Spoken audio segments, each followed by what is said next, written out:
How's everybody doing? Nice to see some of the faces again. Guys, we got a first press conference of the official series here today. So what we're going to do is we're going to roll through and answer some of your questions that I feel like should be answered. You know, some of the questions related to the series that I can answer. I'm not going to answer some of the questions that are really in depth, you know, to what's going on behind the scenes. But I'm here to answer anything else you might need answered. So Descazor, I think I'm saying it right. Descazor says, have I turned this game speed down? It seems real slow. I have indeed turned the game speed down. I play on slow game speed because I try and keep this series as realistic as possible. I feel like FIFA is a little bit too fast, and I feel like the game has been sped up a little bit. I don't know. It definitely has been sped. It's definitely faster than previous FIFAs. There's no denying it. No one's going to tell me this game isn't faster than the other ones.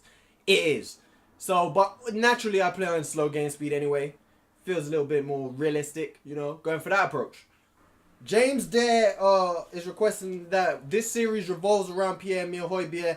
I've mentioned previously, in the last press conference, previous times, Højbjerg is a massive part of what I want to do around here. I mean, hopefully we can keep him around for the long term, and he'll be a real representation of what we're doing with his team in terms of growth and sticking around and stuff like that. So Højbjerg is definitely a big part of the plans for Southampton.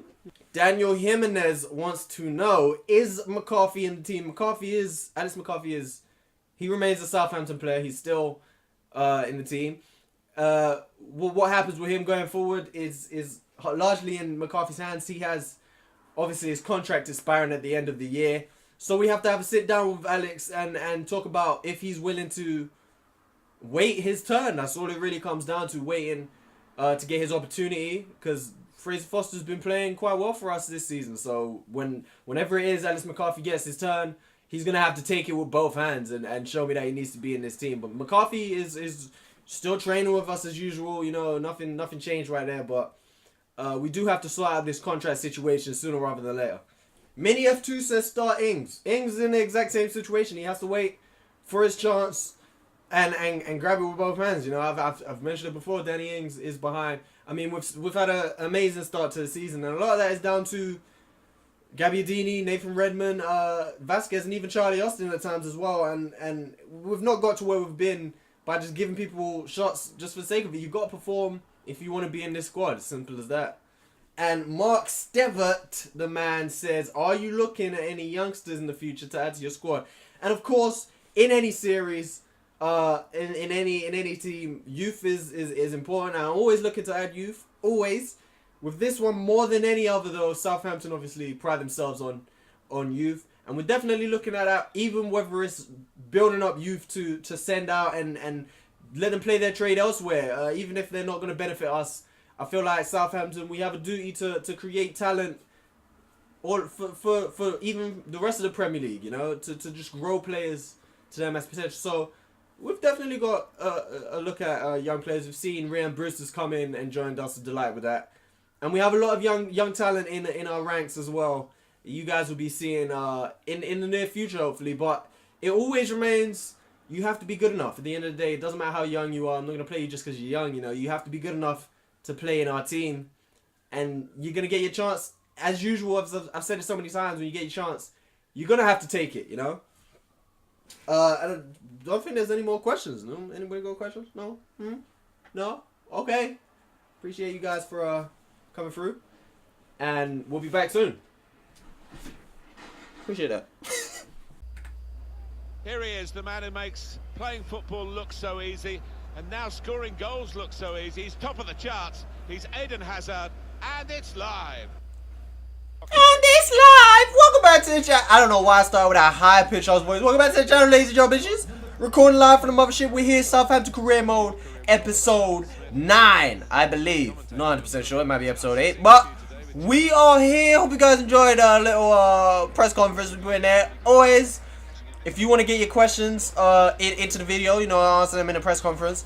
You go ahead and leave them down in the comment section. If you want to voice some questions, like actually record your voice and send them in, I mean, we can make that happen. I guess I'll put my email. You could send it to in the comments. Maybe you can send it to me on Twitter.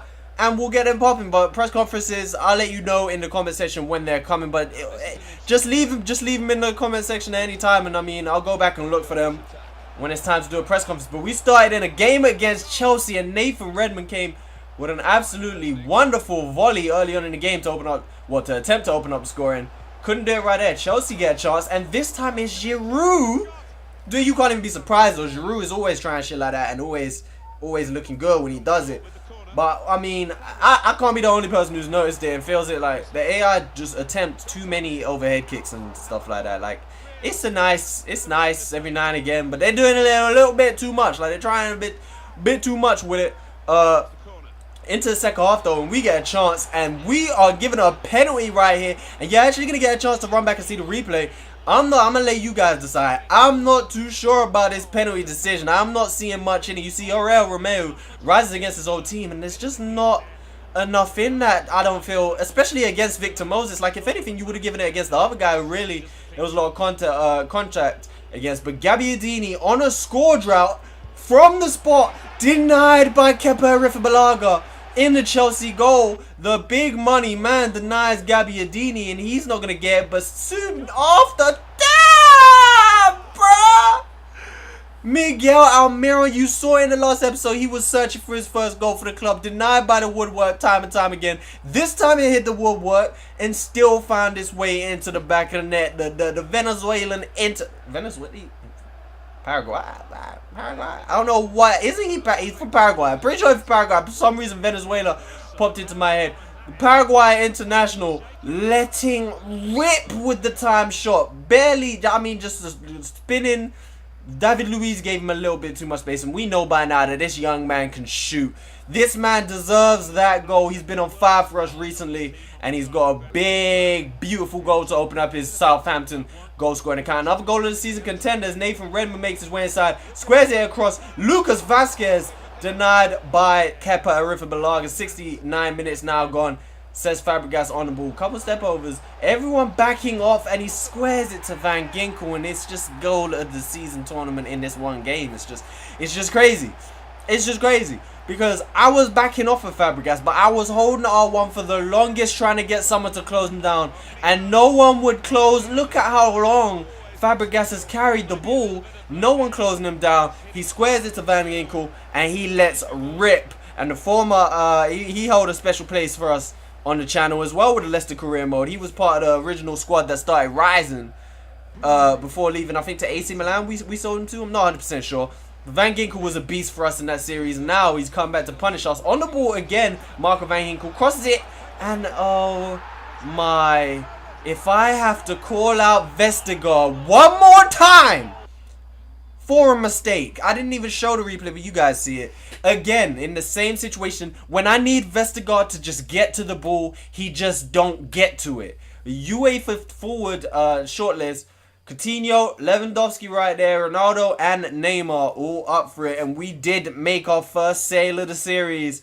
We spoke about him in the press conference, but Alex McCarthy is going to leave the squad. Now, I never really had any intentions to sell Alex McCarthy. Certainly not in this first season, at least.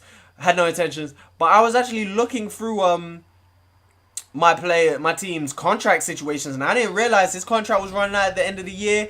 And I didn't really have any plans to renew that contract, so I figured we may as well let him go right now. And that was a little bit of bad news, but we did get some good news as we did agree a new contract with another player whose contract was running low. Romeo signs a new deal, $37,000 a week.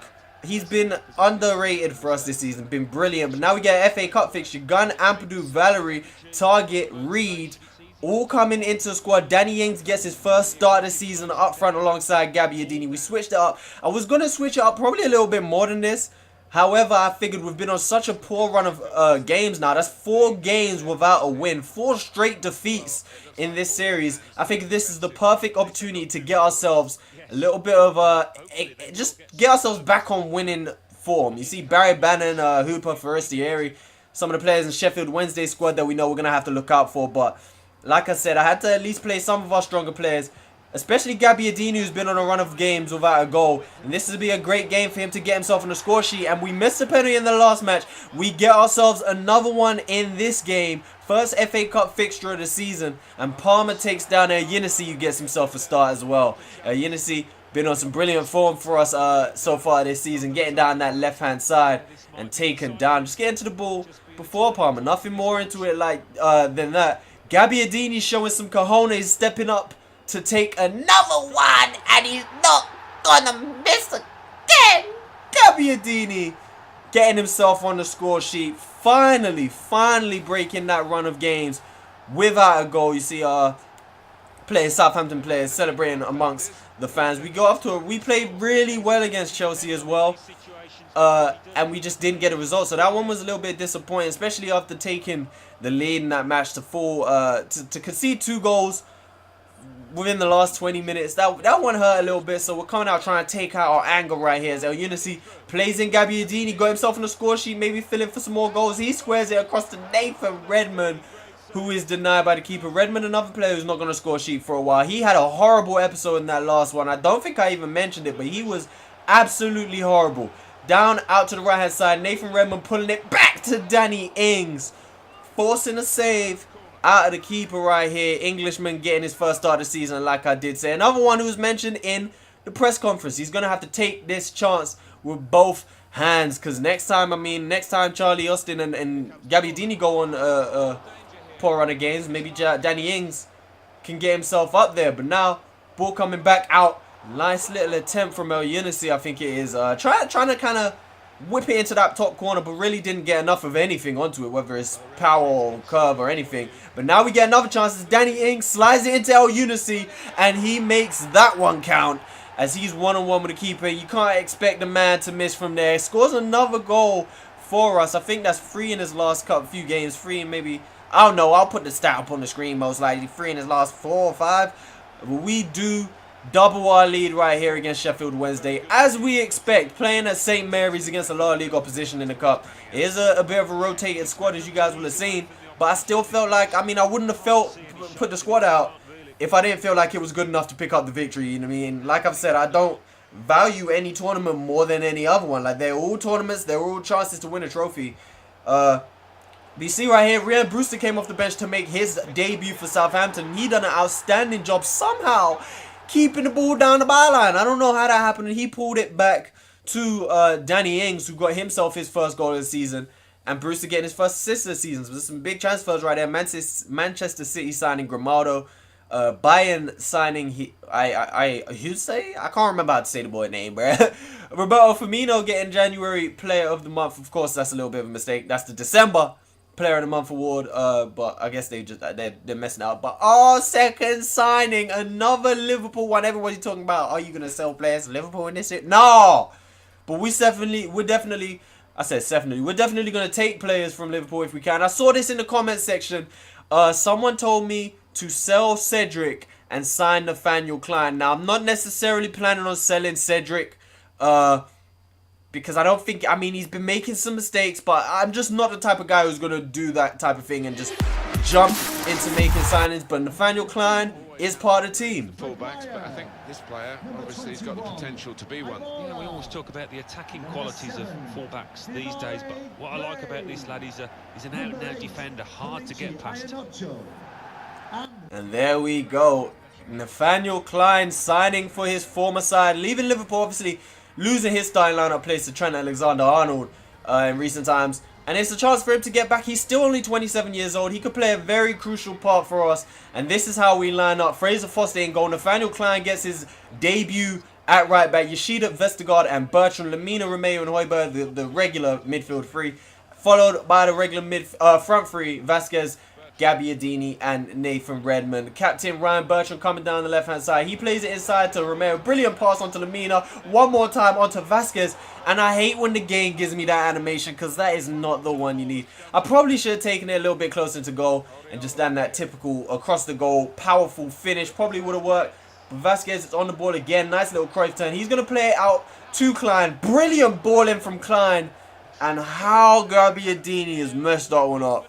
I can't even tell you that, fam. I can't tell you that one, bruh. Manolo Gabbiadini, he scored in the FA Cup fixture. We thought that would have done wonders for his confidence. But at least he's getting into the situations to score now. And he gets into another one as Vasquez does brilliant down the right side. Slides it into Gabbiadini. And he doesn't mess this one up. Now, they say the sign of a great striker when he's on poor form is he still shows up in positions to score. Gabbiadini, I was a little bit worried because he really was just quiet during that barren run of form.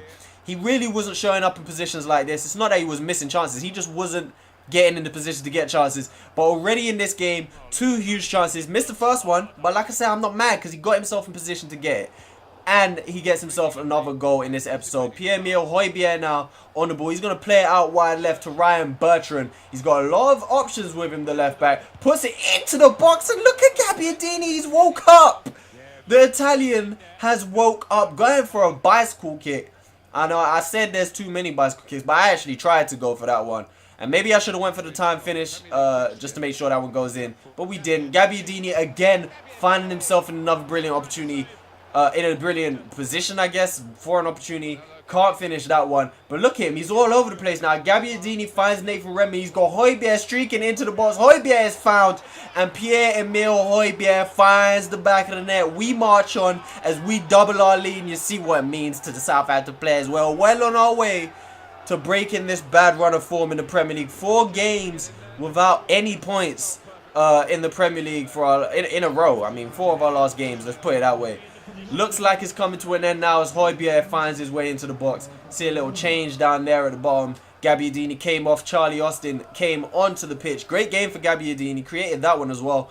And Højbjerg gets himself his 2nd goal of the Premier League season, as you're going to see right here popping up on the graphics. This man has been crucial to what we've been able to do so far this season. He's been nothing short of excellent. Leicester finally decide to come forward now 89 minutes into the game. Down the right hand side. Cross to the back post. Fraser Foster, you decide whether he should have done better. I don't really know. I don't know. Maybe he could have caught that. I don't know, bro. I don't know. He's done a lot of that kind of thing this season where it's like, you look at it and it's like, I don't really know if I can blame you for that. But at the same time, I feel like you should have done better. But I don't know if I can blame you for that. It's a weird one. But we still won the game, picked up our first 3 points in 4 games, like I said. And we're continuing training. Benarek is out of training. I put Target in there. I can't remember if Benarek was on international duty or he was... I think he was on international duty, so we had to take him out. So now we're focusing on Hesketh and Target. And look at this for a news clipping. El Unicy, is he part of Southampton's future? Sorry.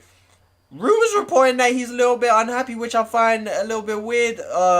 Considering he's been playing more games than he's played at any point this season. Recently, he's been scoring more goals.